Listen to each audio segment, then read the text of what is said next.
सुचेरिता जी, हमारा प्रश्न है भारतीय जनता पार्टी के प्रवक्ता महोदय से कि कृपया उस आधार को बताइए। आपने गाजियाबाद में सिटिंग सांसद मंत्री जी का टिकट काट दिया, मेरठ में टिकट काट दिया, लगातार आपने प्रत्याशी चेंज कर दिए, पीलीभीत से आपने टिकट काट दिया। एक तरफ तो आपको अपने चुने हुए निर्वाचित प्रतिनिधियों, ये तो आप मुझे लग रहा है समाजवादी पार्टी की बात कर रहे हैं। दूसरी तरफ आप कह रहे हैं 80 सीटें जीतने का दावा कर रहे हैं। ये मुझे लग रहा है समाजवादी पार्टी की बात कर रहे हैं। अरे दुष्यंत जी, पहली बात मैंने अभी अनुरोध किया, मैं नाम नहीं सब बोल रहा हूँ क्योंकि इससे मुझे कंफ्यूजन होगा, मैं बात कर रही हूँ। नहीं, इस तरह से नहीं होगा। और चेतन प्लीज आप इसका ध्यान रखेंगे, जब तक आप मैं नाम नहीं लूंगी आप नहीं बोलेंगे, वरना मैं स्क्रीन पर कट नहीं करूंगी। ये स्क्रीन पर कट नहीं होंगे क्योंकि ऐसे दिक्कत होती है, क्योंकि मुझे भी और यहाँ पर जो ऑडियंस है उन्हें भी। मैं एक बार जरा पूछना चाह रही हूँ, आज अपर्णा यादव ने कह दिया है, वो कह रही है कि भाई यहाँ पर अब इस देश में कोई गठबंधन सरकार नहीं आने वाली, नहीं आएगी। सबसे बड़ी समस्या ये है एनडीए गठबंधन के साथ कि न तो इनकी कोई नेता है इनके पास, न नियत है, और नेता और नियत के अलावा न संकल्प है। और मैं समझता हूँ कि नियत तो इनकी साफ है ही नहीं और नीति तो है नहीं। किस बात पर लड़ रही है? नियत साफ नहीं, लेकिन आप दोनों की शर्ट बड़ी साफ है। जो सफेदी है वो दूर से नजर आ रही है। मैं पेशे से अधिवक्ता हूँ। सबसे पहले तो ब्रज की भूमि पर आपका स्वागत है।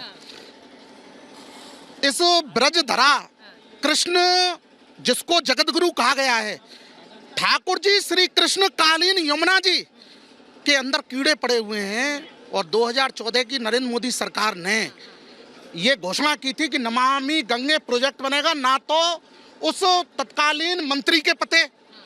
और इनको धर्म के नाम पे बड़ी थू करता हूं मैं। सनातन धर्म के जितने मानने वाले लोग हैं, मैं ये कहता हूं कि इनमें जूते मार के ऐसी सरकार को नहीं, इस तरह की भाषा नहीं, इस तरह की भाषा नहीं, इस तरह की भाषा नहीं, नहीं, इस तरह की भाषा नहीं। मैं उसको प्लेटफॉर्म नहीं दे सकती, आई एम सॉरी। इस तरह की भाषा नहीं, उस पर थोड़ा कंट्रोल आपको करना पड़ेगा। आप सब पर आप सवाल उठाइए, लेकिन इस तरह की बात नहीं। मैम आप बोलिए, आप बोलना चाह रही थी, वो आपको लग रहा है सही बोल रहे हैं? नहीं, ये इन्होंने गलत बोला। सनातन धर्म शुरू से चला आ रहा है और आप ऐसे कैसे बोल सकते हैं? जमुना माँ पवित्र है और पवित्र रहेगी। यहाँ पर उसका आचमन करते हैं। कालिंद्री मोक्षदायिनी है, कालिंद्री मोक्षदायिनी है। आप नहीं बोल सकते सनातन के लिए, आप गलत बोले, आपको माफी मांगनी होगी। सनातन धर्म से माफी मांगेगा। अच्छा देखिए, मैं एक चीज एक बार, अरे सुनिए, जूते लगाएंगे, आप जूते नहीं लगा सकते। अच्छा ठीक है।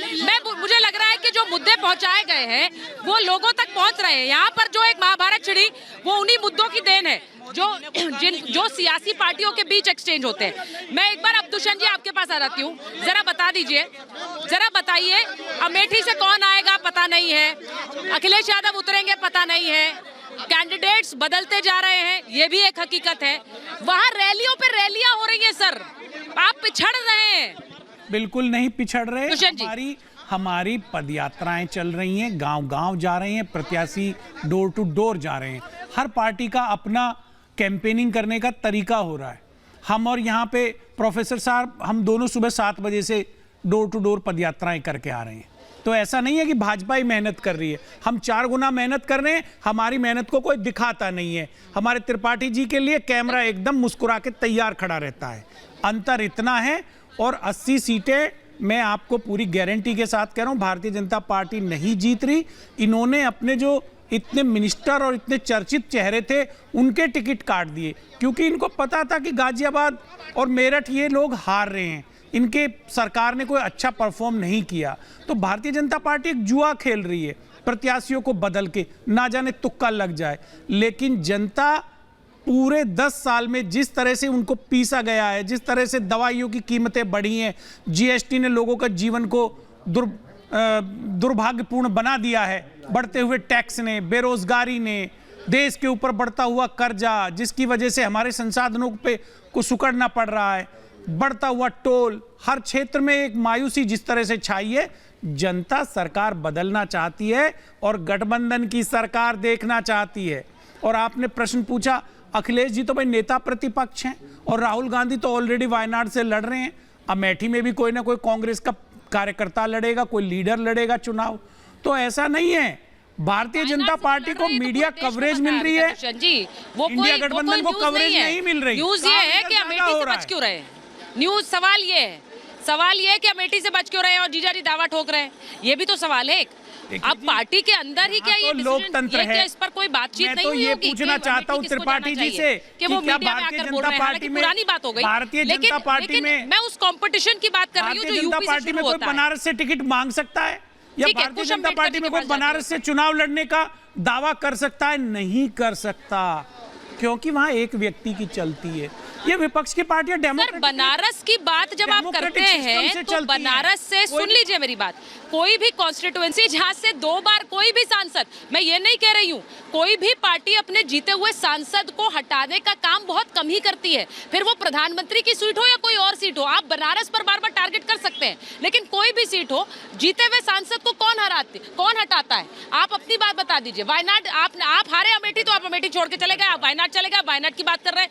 मैं एक बार कुश जी के पास जा रही हूँ। कुश जी, यूपी की क्योंकि बात हो रही है, मायावती जी कहाँ हैं? कब रैली करेंगी? कब लोगों के सामने आएंगी? कुछ दिनों से लगातार आकाश आनंद की रैलियां दिख भी रही हैं, और जो आपने कहा कि बीजेपी लगातार रैलियां कर रही है, उसका कारण यह है कि बीजेपी के अंदर एक अंदर खाने भी बहुत विरोध और समाज के बीच भी बहुत विरोध आ रहा है। इसकी वजह से उन्हें 80 सीटें जीतने का जो एक लक्ष्य उन्होंने यूपी में बनाया हुआ है, उसके लिए पूरी अपनी जितनी भी एनर्जी है वो पूरी झोंकनी पड़ रही है। दूसरी पार्टियां अभी बीजेपी का जीतने का एक तो कारण सबसे बड़ा ये भी है कि अखिलेश यादव और राहुल गांधी जी बिल्कुल अपरिपक्वता दिखाते हुए पूरी तरीके से कैंडिडेट भी इस तरीके से घोषित कर रहे हैं ताकि बीजेपी को उसका बेनिफिट मिले, लेकिन उसके बाद भी बीजेपी जीतती नहीं दिख रही है। इसलिए योगी मोदी जी को पूरा जोर उत्तर प्रदेश के अंदर लगाना पड़ रहा है।